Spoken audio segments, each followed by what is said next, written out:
L'homme se tourna vers l'avocat le plus expérimenté de tout Londres, Sir Fred. Ce dernier venait de sortir de l'hôpital à cause de problèmes cardiaques et l'infirmière lui ordonnait de se reposer, interdisant même toute consommation de tabac et d'alcool, ce qui était un véritable supplice pour Fred, un amateur de cigares. Initialement, il ne souhaitait pas prendre l'affaire de Wall, mais la tentation d'un cigare offert par Wall le décida finalement à enquêter sur la situation. Wall lui raconta comment il avait rencontré Madame French et, concernant la nuit du meurtre, il expliqua qu'il était arrivé chez elle vers 20 heures. Par chance, le domestique de Madame French avait pris congé ce soir-là. Ils discutèrent, burent un peu, puis Wall quitta les lieux vers 21 heures. Le meurtre de Madame French, quant à lui, avait eu lieu entre 21h30 et 22h.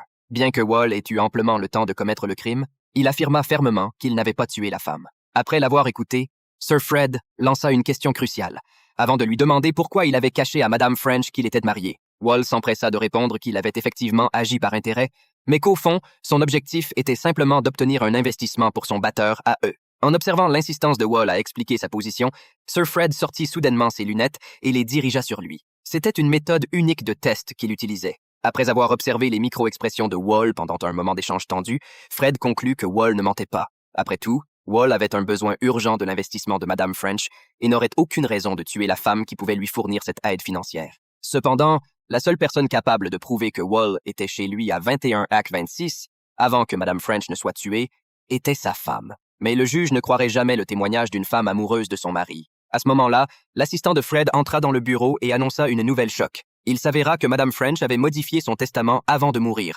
et avait légué 80 000 livres sterling à Wall. Cependant, Wall ne comprenait pas pourquoi Madame French lui avait laissé une telle somme sans raison apparente. Cela ne fit qu'ajouter du poids à l'accusation de meurtre. Et effectivement, la police arriva rapidement chez Fred pour arrêter Wall, l'accusant de meurtre.